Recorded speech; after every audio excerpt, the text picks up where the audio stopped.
Je ne sais pas pourquoi cette journée est restée gravée dans ma mémoire.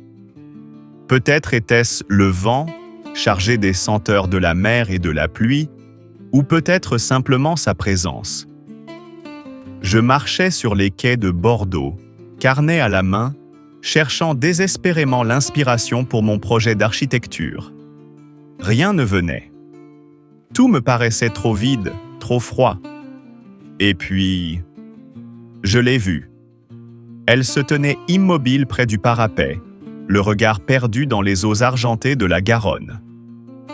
Ses cheveux blonds dansaient au vent, soulevant les plis de son manteau beige.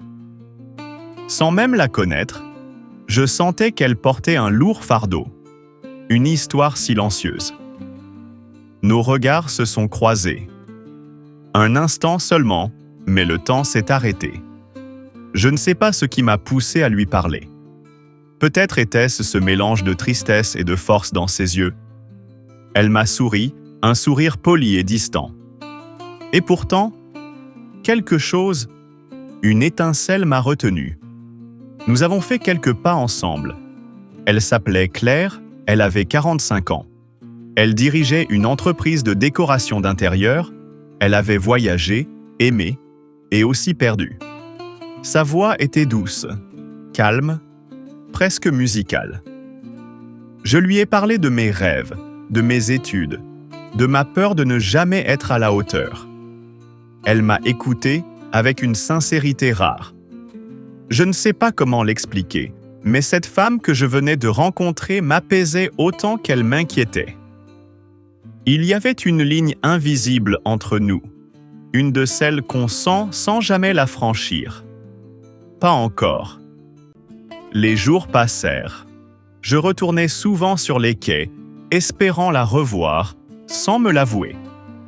Et un soir, sous la fine pluie de novembre, elle était de nouveau là. Elle m'a offert un café, et cette nuit-là, nos voix ont empli le silence du monde. Elle riait parfois, un rire rare, presque oublié. Et je me suis sentie vivante.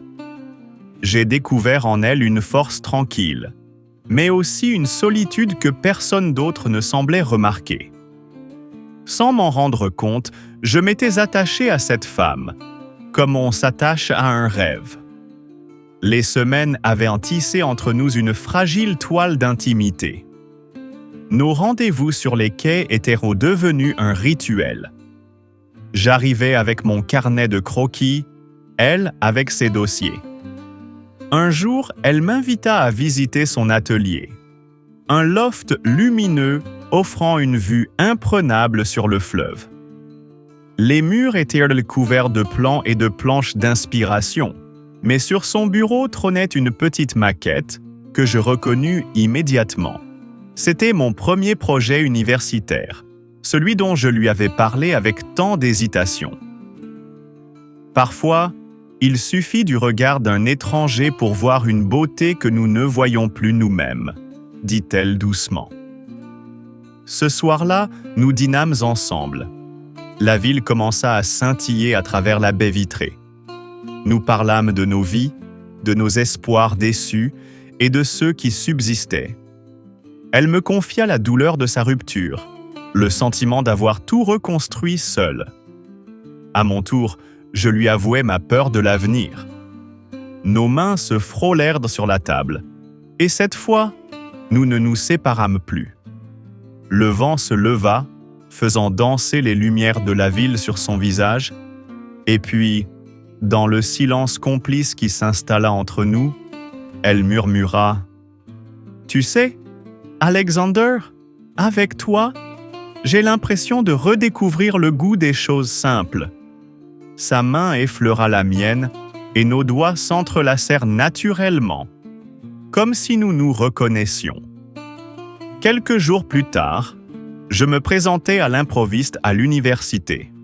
« Je passais par là », mentit-elle, les yeux brillants de cette lumière que j'aimais tant.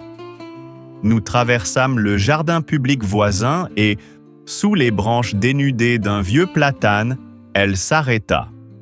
« Je n'aurais pas dû faire ça », murmura-t-elle, son souffle formant un léger nuage dans l'air frais. Mais lorsque nos lèvres se rencontrèrent enfin, douces et hésitantes, je compris que certaines choses interdites valaient tous les risques au monde. Maintenant, assis sur un banc, dans l'air embaumé par les embruns de la Garonne, je contemple les ondulations à la surface de l'eau. Elle a raison, bien sûr. Notre histoire est une aventure extraordinaire. Mais dans ses yeux, j'ai vu quelque chose d'infini. Et pour la première fois, mes croquis sont emplis de douces courbes et de lumière. Peut-être que certaines rencontres ne sont pas faites pour durer. Mais je suis prêt à aller jusqu'au bout. Si cette histoire vous a plu, n'oubliez pas de liker et de vous abonner